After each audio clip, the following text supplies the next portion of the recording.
Good morning from Glenwood Lutheran Church. I'm Pastor Mark Manning. Get together today. It's the last week of our 3-week Excel in the Grace of Giving Stewardship Education program. And so my question for today is five things, what might they have in common? Birthday cake, income tax, Aldi's grocery carts, tolls, and organ donors. Okay? Birthday cake, income tax, Aldi's grocery carts, tolls, like on a tollway, and organ donors. Now, of course, I've already begged the question. They all have to do with stewardship. But let me explain. Each one of them demonstrates a way for us to view and think about the things that we have from God and how we might use them, how we might commit to using them for God and what they are as a relationship with God, but also with each other as well. Let me start with birthday cakes. Birthday cakes are a wonderful way that we can think about first fruits giving. And by that I mean, at least in our family, and maybe in yours as well, that when there's a birthday and there's a cake there, the first piece always goes to the birthday person. The candles are blown out. It's cut, and the very first piece goes to the birthday person. It's sort of the most honored piece. Obviously, you wouldn't give them the last piece, the leftovers, and so that's a good way of talking about first fruits giving to God. God is special, and so we give the very first of what we give and what we have to God rather than the end of everything, the leftovers. Income tax. Income tax.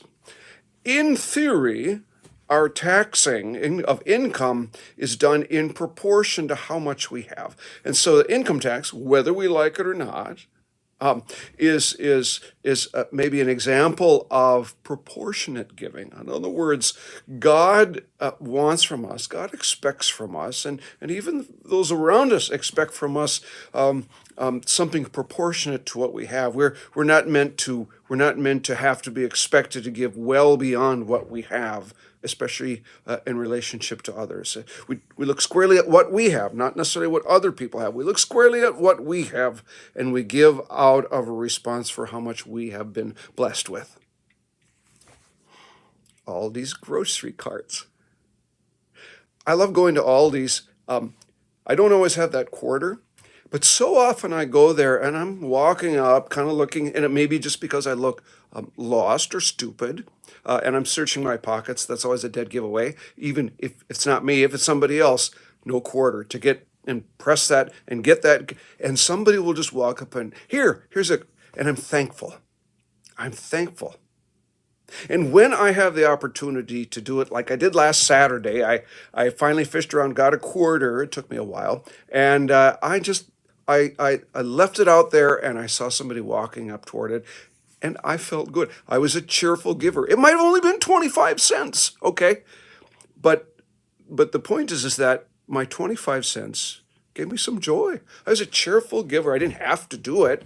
I wasn't so thrilled when I had to plug the quarter in myself, but I know that other person who was able to just grab it and go felt a little bit better, and I did as well. I was a cheerful giver. Tollways. I used to live in the Chicago area, and I know what tollways are all about. And if you traveled in certain parts of the United States, you know what they are like too. They are what you have to do if you're going to travel and you just carry a whole slug of money, or you have a special electronic pass or whatever, and you pay to play. You pay to play. It's a regular giving. Everybody has to do it. It's based on mileage, how much time you're going to be out there. Tollways are like regular giving in our lives. They go with our journey, with our trip, with our association with the church. It becomes a part of our regular habit of traveling with other Christians. Finally, organ donors. And I really am big on organ donorship. I have it, obviously, but I especially I especially had a chance to watch it when a good friend of mine, Randy Byrne, died. And become an organ donor, and over 50 people benefited from his organ donorship. It was just incredible. His widow had a chance to meet a number of them. And it was a very meaningful and deep experience for them. Being an organ donor is really akin to sacrificial giving. It is a deep kind of giving where we give not expecting anything in return. Give deeply out of ourselves in a life-changing way.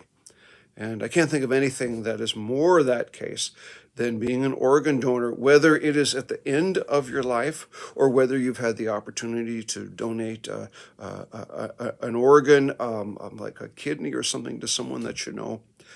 It's incredible, and it's an incredible way of demonstrating what sacrificial giving is about. Well, thank you for hearing me today.